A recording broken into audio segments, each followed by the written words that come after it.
All right, everyone, welcome back to the show. My name is Dan Hafner. If you are joining me for the very first time, welcome back or welcome to the show. If you're joining, coming back, I really appreciate any repeat listeners. Have another cool guest for you guys today, um, Suzie Consoli. It's going to be really, really fun conversation around the topic of marketing, kind of her story of how she got into this.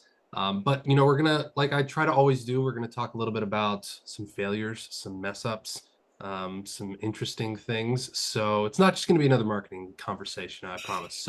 But before I bring her in, as always, please subscribe. Please give us a like, give us a share, anything that you can do wherever you're listening or watching, whether it's on YouTube, Spotify, Apple Podcasts, whatever. That is super, super appreciated. So with that being said, welcome to the show, Suzie. How are you? Doing great. Thanks for having me. Yeah, absolutely. So for a little bit of background, I'll let her introduce herself as well too. But Suzie is the founder of Lawson House, which is when I first heard the word, I thought it was a book publishing company, but that is not what it is. It is a marketing company, and you're based in Atlanta, correct? Yep. So our team's fully remote, but I'm in Atlanta. Okay, okay. Yeah. So I kind of dove down the rabbit hole on Lawson House. I didn't realize it was such a big agency, a really go-to type of company. So kudos to you for building this. How did you get into this? What was the backstory? Yeah. Well, thank you so much. So, kind of, I got into this and woke up one day and realized I had accidentally started a business. I hadn't really ever said, hey, I'm going to go and start this whole marketing thing, or really never thought I'd start a marketing agency. When I was living in Nashville, right before COVID, I started to try to practice yoga more and got really into the boutique fitness side of Nashville, but could not afford it. And felt like, wow, I would love to work out at these places. My friends all go here. But on the salary I had, it just wasn't going to happen. So I started approaching some of these fitness owners and saying, hey, would you let me do some freelance marketing for you in exchange for free yoga classes? And a few of them said yes. And I started to kind of cut my teeth on some email campaigns that were terrible. They were very nice to me and gave me great feedback. And I started to learn and kind of realize, man, there's a whole freelancing world out here. In 2020, like a lot of people, I lost my job and found myself in this place where I was like, I don't really know what I want to do next. Nobody's hiring in the marketing space. I had been doing work within a company on their internal marketing team for a while. My husband said, well, you've been trading for yoga classes for a while. What if you traded it for money and saw if you really liked being a freelancer for a little bit? So we decided to do that. I said, I'll give it 3 months, and then 3 months turned into 6 months. And before I knew it, I tripled my salary. And so in 6 months, I kind of 3X'd what I was making. And I went home to where I am now in Atlanta. We moved back. And my dad said, how's your business going? And it hit me all of a sudden. I was like, I have a business. Like this is really happening. I didn't really see it coming until that moment. And since then, we've hired 8 full-time people. We have an army of contractors, and we really have scaled. But in the beginning, I never thought that's what it could be. We were just trying to pay the bills and kind of make ends meet. Wow, very cool. That's very interesting how you started with the barter system too. I really like that. If I could go back, I probably would have done that. I didn't really think about that when I was starting because I started right around COVID time as well. Yeah. And that's actually a very good idea. I mean, for anyone out there that's, because I think when people start up, they're like, how do I get clients? How do I start doing Yeah. these things? You know what I mean? And there's always that ability. Like the Yep. expertise market will never go out of business. Like if you are an expert in something or you have a skill in something, you can always barter that. And I think people Yep. kind of have like this need of, well, I got to make money. I got to figure out like if I want to replace my income, like you were like, well, you didn't approach it with money right around, right out of the gate. You know what I mean? So that's super interesting. Kudos Well, to and you. thank you. You said something really important there in that, people say, well, I'm an expert in this and I can trade that. I was not an expert at the time. I really was trying to break into something new. I was trying to, like I said, kind of cut my teeth on this. And so even it took the pressure off of me. If somebody had paid me, I think the imposter syndrome would have crushed me. I was just like, Mm. I don't know how to do this. But because It was a, friend system. I was taking yoga classes for free. It wasn't really any high pressure. I actually did better work and worked a lot harder on it because there wasn't this overwhelming sense of, oh, I've got to really pull this off. And so for them, it was kind of a bonus, and it ended up working out well, building my confidence to where then when somebody said, "Hey, I do want to pay you to do this," I was like, "Okay, like I've done this before. I've got some repetition, and I've seen success without that kind of, oh my gosh, this has to work, or we're, gonna never make it, and this business is gonna Wow. collapse." That's interesting. I mean, I never thought about it that way, but yeah, looking back on my own experience, I can see that. I think I did let that kind of imposter syndrome kind of get to me in the beginning because I'm like, oh my gosh, like somebody paid me a good amount of money to Yeah, do this thing, and I'm like, oh crap. That's exactly. really, really interesting. I never thought of it that way. Yeah, so I've been really Uh, grateful that they, took a chance on me and grateful that they gave me feedback. I mean, that was super important that they weren't just like, hey, this isn't working, but they were like, hey, this email feels a little off. And it got me to get to a place where the feedback was welcome instead of it hearing it as, oh, I'm not going to be able to figure this out. So the stakes were just kind of low all the way around, which was a great place to start. yeah, yeah, that's interesting. So, okay, so fast forward to today. What have you Yeah. guys managed to do since then? Yeah, so once I realized, hey, I'm loving building this business. This is actually really fun. I'm an accidental entrepreneur, but found this community of entrepreneurs, and I was like, oh my gosh, these people are as crazy as I am. This is great. I love this space. We started to take on a lot of clients. 2020, everybody needed to get online, so we grew really fast. We were doing a lot of different things like website in a day. We just tried to do a lot of different product offerings that felt faster and different than what other agencies were doing. We added on more and more people to the team who we felt like could fill in some of the gaps, like project management or designers who could come in and really focus on one niche area, such as brand design or UX design, and start to up level some of those offerings. And so over time, as we built out the team and built out our lead generation systems, we were able to get into some really awesome markets and start to work with people in different service based industries. So now we do full service marketing, but definitely kind of built it brick by brick. So, so Lawson House kind of went horizontal, is what you're saying. Like you kind of, it's not like you just do gyms or you just do restaurants or you just do yoga. It's like it's really any small business. Yeah, so I would say any small business, we really do focus on service based. So Okay. we did some in the e-com space, but that is its own animal.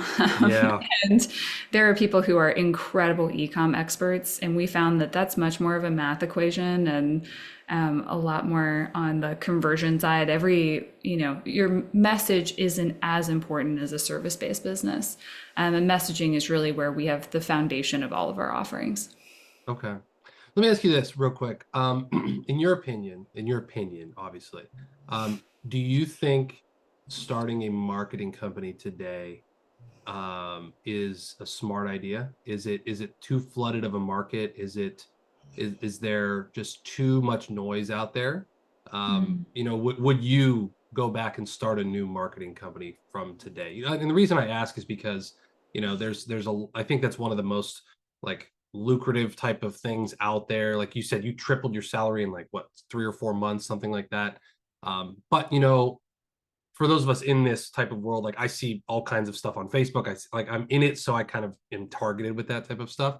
But yeah, do you think it's still a good market to get into? I think that it is. I was lucky enough to not know that it was a super saturated market. So I kind of Okay. went in blind and was like, this is crazy. Why wouldn't everybody do this? And then I found out they are. So I think that going the freelancer route first and seeing how you like it, and building from there is the way to go. And I think that building it around what you like to do, I've really fell in love with websites. I was a coder when I first started, and I fell in love with that.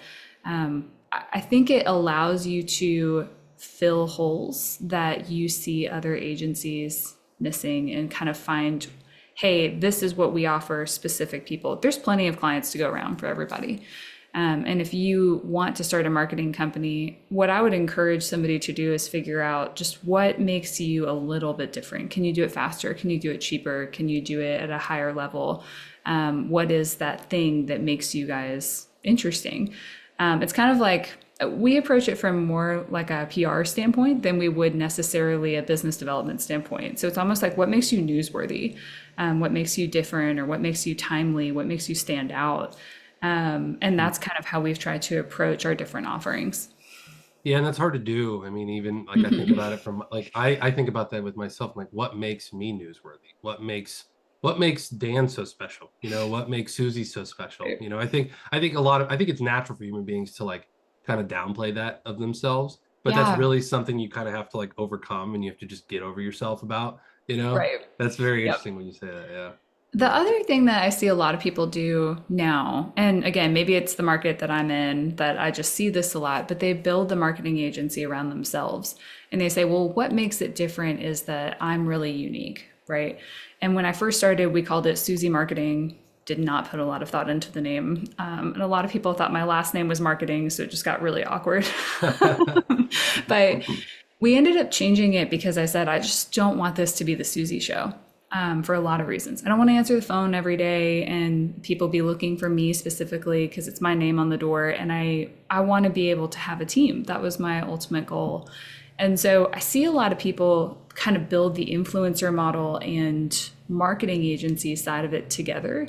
And I think that's a really interesting decision that you have to make that a lot of people end up just kind of falling into by accident. But if you can label, hey, this is going to be, I'm the face of this brand or I'm not, if you can make a decision there, I think you'll grow it more intentionally. Yeah. Okay. Well, so let's put you on the spot then. So, with Lawson House, what is your unique branding philosophy for Yeah. Lawson House? Like how did you separate that then from Suzie Marketing? Yeah. So, really, what we saw a Wait, lot hold of, on, time out. Is there like something going on in the background over there? yeah, my neighbors have lawn care going on next Ah, door. okay, Can you hear okay. me okay? I'm so Yeah, there's a little bit of background noise with it, but we'll see what we can do with it. okay. They should be moving in just a second. So, hopefully, it Okay, won't be all too right. bad. Didn't mean to interrupt you. Go ahead. No, no, no. So when it comes to how we've separated ourselves from marketing agencies who are out there, we saw that most people were either taking the approach of, hey, we do messaging, and they stopped at copy. They only worked on the words, right? Or you could hire a design agency and they were making things look beautiful, but they didn't really have any kind of strong message or any kind of clarity around what the offering was.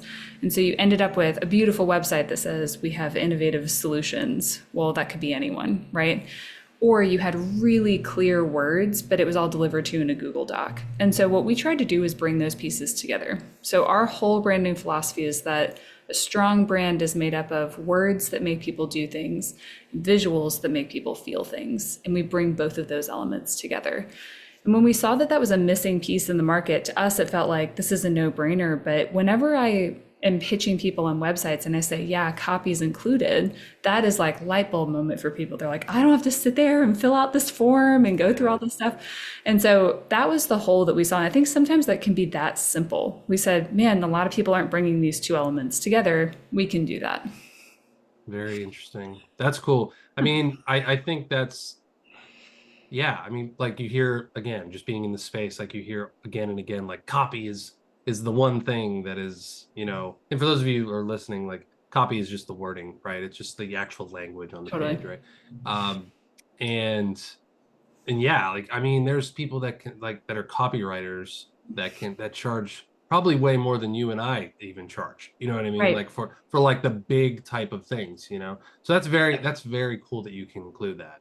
Yeah, and we've really felt like even when we do logos now, we just decided, and this is a more recent development, but we said if we're going to do logos, we're going to give them the words too for how to describe their business.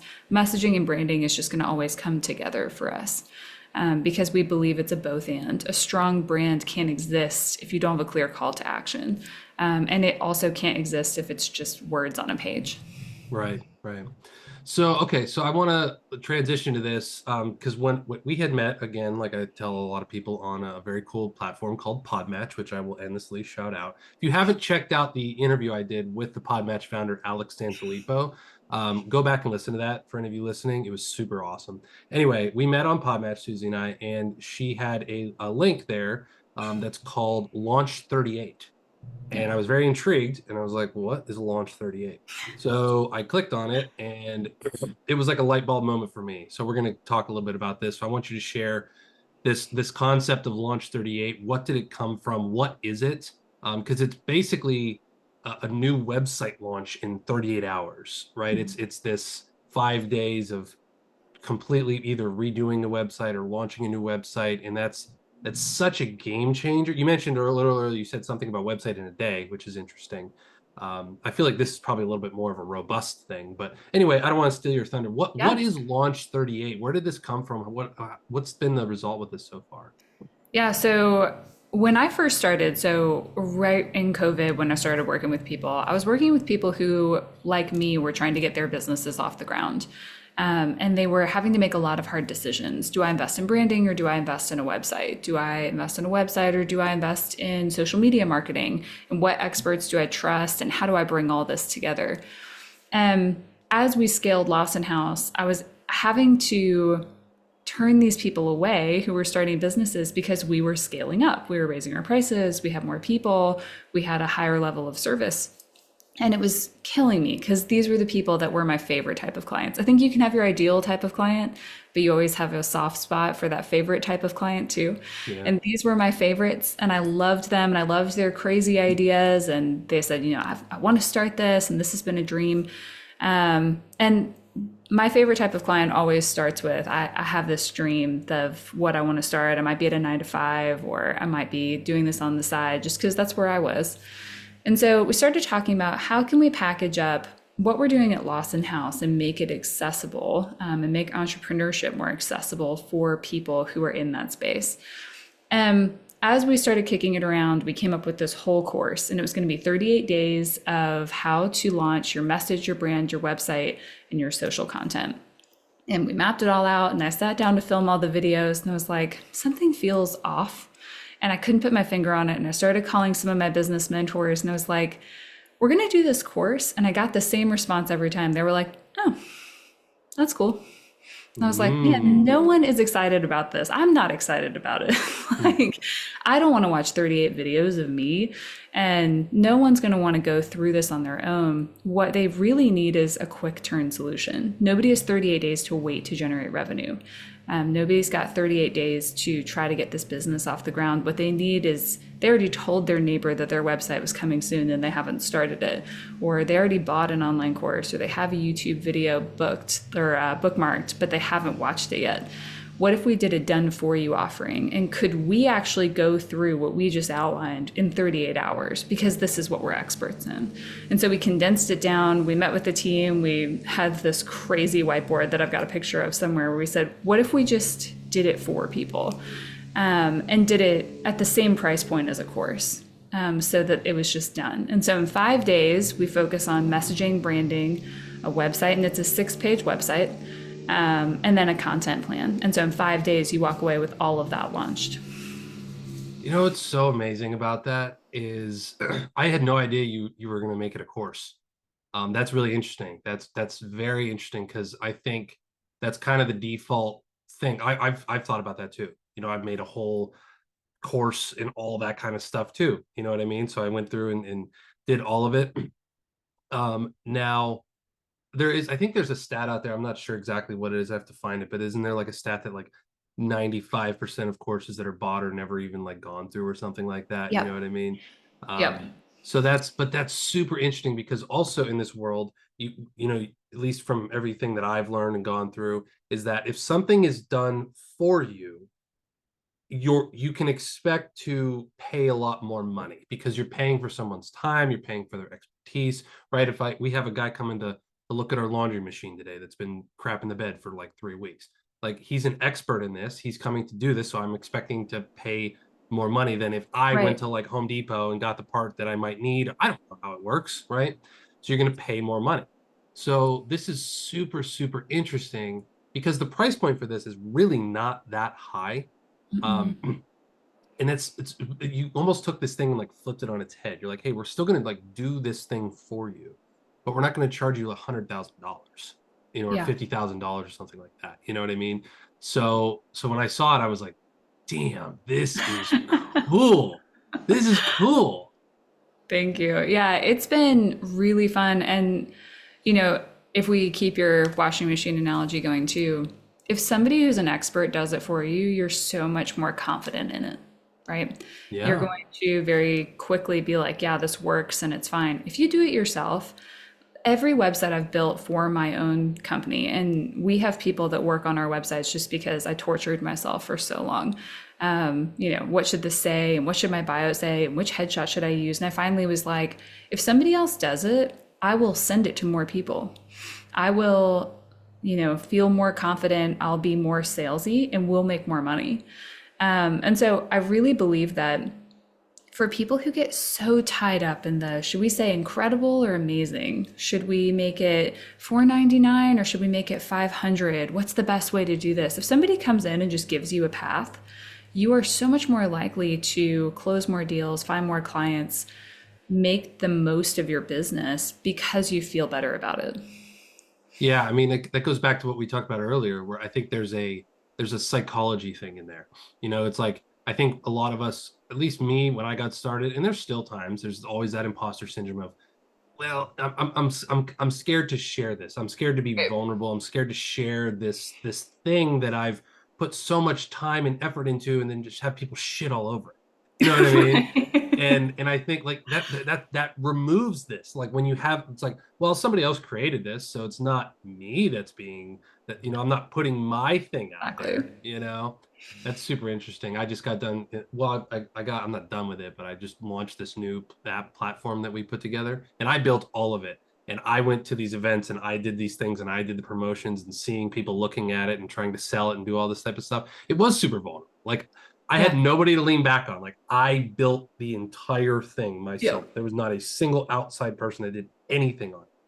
So it was super vulnerable. It was super weird. And I was like, oh man, like I didn't realize this was going to feel this way. I haven't done that for myself in a long time. But that's part of why I did it though, is because Yeah. I've been doing this for people. And now I went through it myself and I'm like, oh wow, I really see like now from the client's perspective of like how interesting this actually is, Yep. No, There. absolutely. And I think for a lot of people too, they don't realize how much money it costs them to wait to launch, Oh my right? gosh, yeah. So a lot of times they look at it as I invested $1,500 in a course, but they don't think about all the people that they're missing by not having it done, by not getting their website up, by not fixing it, by not making it searchable. I mean, there's so many different areas. And I made these mistakes too of, oh, well, I'll get to that later. I'll work in my own business later. And I left tons of money on the table just by not getting things done quickly. Yeah, yeah, I agree. I think but that's hard to see. It's hard to quantify and Yeah. it's hard, you know what I mean? It really is. I've been there. I've been there Yep. for One sure. of the things that we've worked in is so we give you 38 days of social media prompts, and it's just how to announce your business, whether you're launching or relaunching, just what to talk about on stories and things like that. But one of the things I include is the really cringy first story that I put up when I first launched what is now Lawson House. And it's me in, my backyard, and I'm like, hey, I'm doing marketing. It's not super well put together, but it led to a seven-figure agency. And I want to share that with people just because I'm like, it doesn't have to be perfect. It doesn't have to be done, but it does need to be out there and published, and people need to be able to see what you're doing. Yeah. I'll tell you what, just a random side shoot Yeah. story to just tie in with that. Did you see I don't want to make this controversial because there's people who love him and hate him, but did you see the commercial on the Super Bowl with Kanye West or Hmm. whatever his new name is? Yay, or I don't even know. Um, it was literally him in his car, just with his phone. You know what I mean? Like they said they had no budget to actually film the nice like commercial. They put all their budget into just having the slot, which was like $7 million or something. It was Hmm. literally him with his phone. Like, hey, check it out. I got these cool shoes for sale, blah, blah, blah, whatever. Made like $20 million on that stupid thing. Yeah. You know what I mean? It's unbelievable. Like that for me, when I heard that, I had no idea about it. I don't even know if I saw the commercial, to be honest. Like I was like, that is literal proof. I mean, Yeah. he has name recognition, obviously. You know what I mean? Like, so there's that. But Right. Like that's such a game changer in terms of like these I see so many people that like you said, like just worry about like this one little word or this one little thing, and like Yep. they're super meticulous about all this different stuff. And in the end, to quote Linkin Park, it doesn't even matter. You know what I mean? It's just, I mean, it matters, but like it really like it's just taking action and just figuring it out. You know what I mean? Yep. Well, Um, I mean, I really believe that it takes money to make money, right? I think yeah, that you have to bet on yourself. You've got to put, not even because you need the best thing out there. I'll talk about that in a second, but because you have to have some stakes in order for it to matter to you. And right. so when you put something into your business, you're going to work harder to get something out of it. But I think a lot of people fall for the it takes more money to make more money. And that's not necessarily true. If you spend Mm, $10,000 on a website, it might yield the same as if you don't invest that much right away. Which is why I think you got to get something done. You have to get something out there as the prototype first.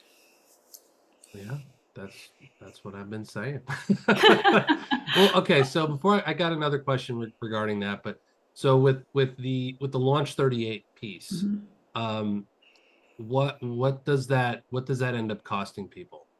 Yeah, so we've got two different options for people. They can pay in full, and we say, "Hey, this is your most cost savings. It's 2,500, so one-time payment. There's no ongoing, subscription model or anything after that. It's just one flat fee." Or you can do three payments of 900. And so we try to break it up that way. So we say, "Hey, best for cash flow is the payment plan, but best for long-term savings is the 2,500." Yeah, and I mean, and that's just like like you said, a one-time upfront like kind of Yeah, thing. But that could literally make it back. You make depending on what you sell, you know what I mean? That yeah, you can make that back very quickly. That's awesome. Well, and I will share with you guys just so you're listening. And we'll say this again at the end, but um, uh, Susie hooked me up with a cool code for you guys. So if you actually want to do that and you want to get a new site or you want to revamp your site or whatever you want to do, and you want to buy the Launch 38 deal, we'll share the link with it and it's in the show notes as well. But if when you go check out, put in Dapper DAPPER 250, that'll save you 250 bucks. All right. So thank you, Susie, for hooking everybody up with that. We really oh my appreciate it. gosh, of course. And all of this comes back to a lot of our model here has been just working with amazing partners and finding people who are saying, hey, this is really so beneficial to our audience to make entrepreneurship more accessible. And so we've been lucky enough to find partners like you who want to see people start businesses, and people are so creative and amazing. We want to get more of those businesses launched.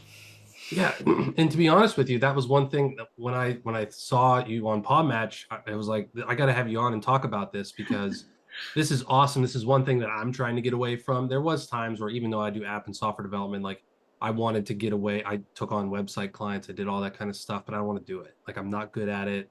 I don't want to do it, right? So that's why again, like having a partner like you to say, hey, somebody's like, hey, I want to do this or have this done. Okay, go. Great. Talk to Susie, talk to Yep. Caroline, talk to whatever and get it handled. You know what I mean? But then I told you this before we hit record, like you inspired me at the same time to kind of take your model, and I've kind of had this idea birthed now, which I'll share with you guys here before Yeah. it's even public. I don't even have anything launched with this yet. But the idea is, again, like you just said, business, making it more accessible, making this, idea of good marketing and good branding online accessible. I had the idea, I was like, what if I did that with app and software development? What Yep. if, what, and just like you said, like, what if you could take what you're doing over here and put it over here? And I said, what if I could get someone who has an app idea, a SaaS idea, a tech startup idea, and get them built, launched, and published in, I don't know if I can do it in 38 hours and 14, in 5 days. I originally had that, but it might, 14 days. What if it was Yeah. 14 days, 21 days, something like that, like something super MVP-ish, ready to go out the door, starting. Yep. So I'm working on that. I'm working on, and thanks to you, I got I love that. idea of kind of modeling exactly what you do to make it more accessible, not as high ticket, more affordable for people to say, hey, you know what? I've always had this app idea, right? And maybe like for you, like people like come to you and they're like, I've always had this business idea. I just want to get this launched. I want to do Yep. photography. I want to do whatever, dog walk, like whatever the case might be. They can do it and they can get it launched. They can be like, all right, I'm gonna invest in this self. I'm gonna bet on me. I'm gonna go. Right. This idea is more like, hey, I've always had this idea for this app or this company or this tech startup or Right. whatever. Like maybe this could be the thing that like I'm gonna invest in it. I'm gonna do it. I'm gonna go monetize. I'm gonna launch it and see what happens. So I'm working on that I for you love that. guys. So Awesome. yeah. Well, it's funny, we've seen a couple of people who have said, what if, I think it's such a better model than what if I made a DIY offering? I feel like that was the move during COVID. Everybody wanted to take what they were doing and make a DIY offering, but Mm, nobody has time anymore. And the beautiful thing about what you're building in Launch 38 is that you paint a vision for people of, hey, by next Friday, if you haven't signed up, we could have been done by now, right? You're painting this vision of FOMO for people that gets really tricky, where we start to follow up with people where we're like, your site could have been live today. Don't wait another week, right? mm. Take down that coming soon page and let's get this done. And so I think there's a great just kind of pain point there that you speak to that is, hey, life's short. You don't want to wait on this great idea. Yeah, and I mean, I will be honest, ever since the start of my business, I've tried to come up with these DIY offers, and I've had a hell of a time selling them, to be honest. I Yeah. just and that's advice for anyone listening. Like if you really think like your course is going to be the next thing or what, like it might be. Maybe I don't Yeah. know. I've never really been able to launch a successful course, and I've taken courses on launching successful courses. You know what I mean? But I think you're right. Like I think there's more of a market for this. Like again, when a lot of people come to me, they're just like, I could do this myself, especially with what I do with no code, with like you could learn this. Yep. You got into coding, you could probably learn this type of stuff. But it's like again, it's like I don't have the time. I don't want to do this. Right. Just if I tell you what I want, can you go do it for me? Yes, great. Here's what it costs. Awesome. Like it can be that simple. You know what I mean? Right. Man, that's awesome. Okay. And you Well, get to anyway, make go you get ahead. to make your own rules too. You get to Yeah. say this is how we're going to do it. Yeah, exactly. Well, I didn't want to lose sight of this because I wanted to ask you, like when you talked about the Lawson House stuff and coming up and everything. I always like to ask this with people because I like to take everyone down a notch. Not that you need to take it down, but like, what was your biggest failure? Whether it was Lawson House, whether it was something else. Like, is there any lessons that you learned inside of failures that you could share with us at all? Yeah, I was thinking about that because I know that you typically ask this question. So I was trying to think of kind of which failure to pull from. There's been so many. Oh, geez, like this one. I think what's really comes to mind is I'll kind of stick to the theme of what we're talking about. I tried to launch a course and it just absolutely flopped. It was very different from what I was doing, but my dad and I actually wrote this whole framework for college kids on how to get jobs. And it was how to apply for jobs and how to build resumes. And I made two mistakes here that were pretty important. Number one was I didn't do my market research ahead of time. So one thing I felt really confident in when we launched Launch 38 is I said, I've talked to clients, I've interviewed people, I have asked business mentors, and when it wasn't what they were looking for, we pivoted and we figured out what got them excited. And when I worked on this course for college students on how to get jobs, I didn't go talk to one college student. I just said, this is what would have helped me and this is what I would have loved. But it turns out at the time, because of when we were trying to launch it, none of them were super excited about getting jobs. COVID had just happened. They were all feeling kind of like, the job market's weird, it's slow, there's different rules to play by. And so I just kind of forged ahead and said, I know what you need, customer of mine. And they were like, we hate it, we don't want it. So the first mistake was that I didn't interview anyone. The second mistake was that we launched the course, it didn't go well. And after 2 weeks, I just said, never mind, let's just scrap it. And I just gave into kind of the embarrassment of, okay, this isn't necessarily working. I never want to talk about it again. I never want to bring this up. Let's just focus on what's working. And what's I think was my biggest miss there is had I stopped, like we did with Launch 38, and said, wait a minute, something's not right, something's not working. How can we revamp this? How can we make it what customers want? How can we go do some research and kind of repivot this? I would have come to some answers that I think it would have been profitable. I think I wouldn't have chalked this up to, oh, this is a big failure, but I would have been able to kind of get it to a place that was better. And instead, I just said, let's just throw it in the garage and hopefully no one ever saw the video. We'll just say that that was a mistake. And so for me, the failure isn't that it didn't make money. The failure is that I let my own insecurity say, hey, you had this crazy idea and you only gave it 60 seconds before you said, this is embarrassing, I'm done. And I think sometimes it does take some time to let things run their course, and we should have tweaked some things, but I was too arrogant to say, hey, let's go back to the drawing board. And I think that's what has made Launch 38 more successful, is because that's exactly what we did.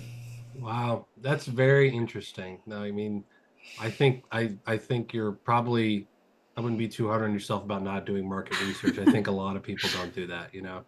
Well, I think about the one I'm launching right now. Like personally, like I hear a lot of similar things I think that I did. I thought that I did my market research. Maybe I didn't do quite enough. Because as I've gone and launched this thing as well, again, like I didn't, there was a very, very small percentage of people that were excited about it. Right.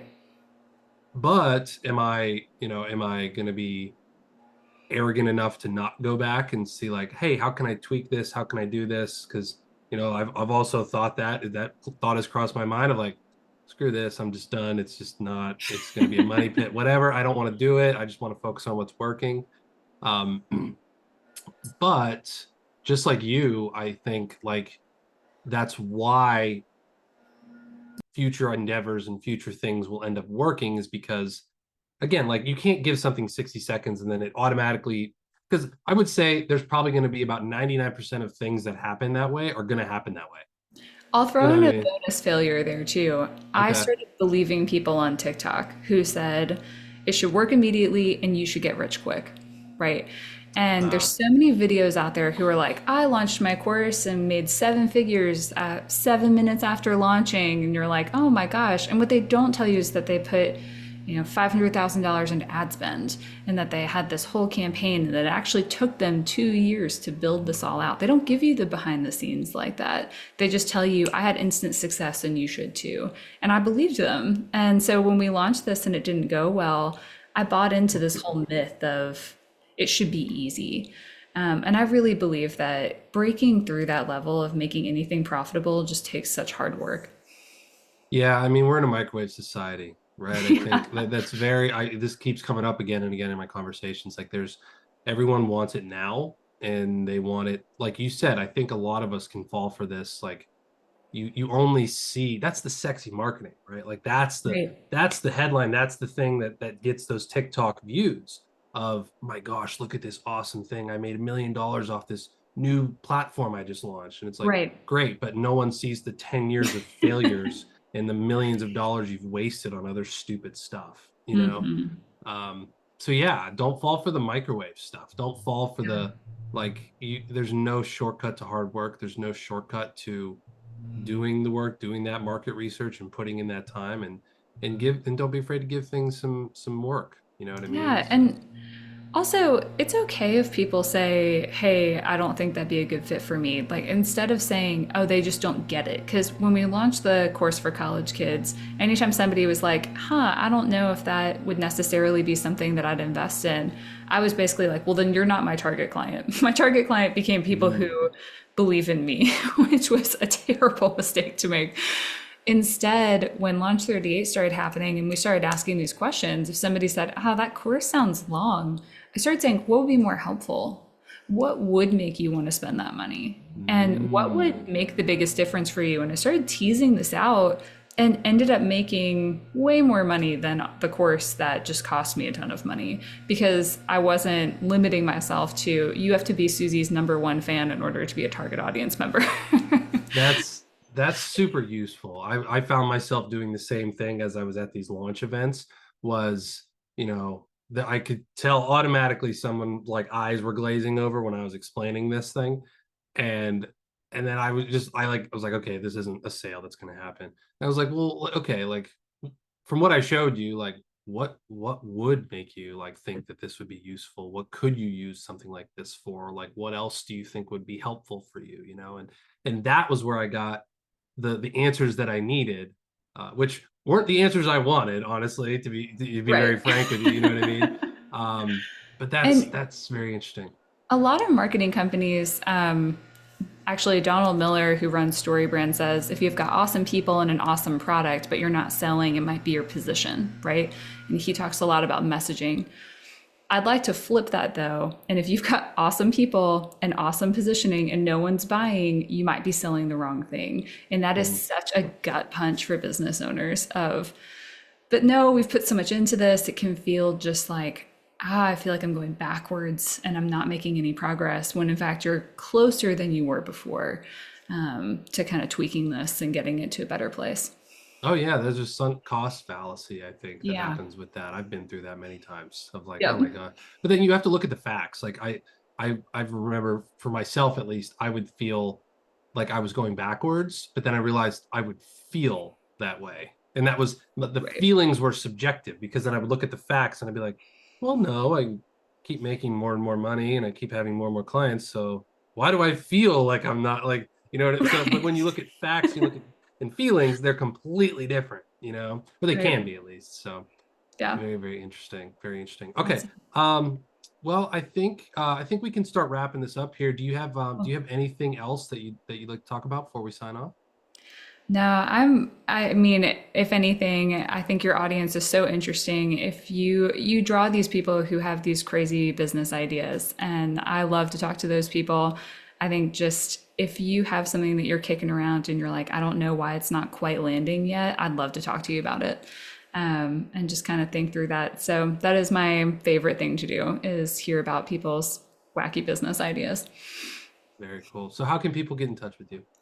Yeah, so if you're interested in Launch 38, go to launch38.com, and we'll get you registered. You have your website up by next week. And if you are somebody who is kicking around a new business idea, lawson-house.com is going to be the best place to get in contact with us. Okay. And that's launch 3838, not like 38, spelled yep. out 30. Yeah. So The we'll have numbers, yeah. the links for all that in the show notes. So Awesome. yeah, that's awesome. I love that you just offer to be like a sounding board too, because you know, a lot of times I have that with people that come in and I'm like, okay, you got about a half-baked idea here. Let's calm Yeah. down. Let's figure this out. You know what I mean? So that's super useful. That's super, Awesome. super Yeah, I useful. love that. And you're not going to come in too unprepared. I have about 14 business ideas a day, so I'll be right there with you. Yeah, yeah, for sure. Awesome. Well, thank you so much, Suzie, for joining the show. Really appreciate it. So yeah, so you guys don't forget, if you go to the launch38.com in the show notes and you do want to end up using that, don't forget, use the code DAPPER250. All caps DAPPER 250. You'll save you $250 on Launch 38. It's an awesome service. Um, and it's just really gonna help you. You know what I mean? Like I think we're all in this phase now, I think, where there's this great resignation, more people are freelancing than ever. You know, something like this can really get you, you have to move first, you have to move fast, you have to take action, you can't sit on the sidelines anymore. And this is such a perfect tool, to get moving, to make something happen and to get some traction in whatever you're doing. So highly encourage you, check it out. It's high quality stuff. Okay. Thank you so So much. absolutely, absolutely. Thank you for coming on, Suzie. Really appreciate you. And for the rest of you, that's it for today. For this episode, we'll come back here with another guest, another awesome guest here very soon. So appreciate all of you listening. As always, please like, subscribe, and share the show. And we'll talk to you all next time. Have a good one.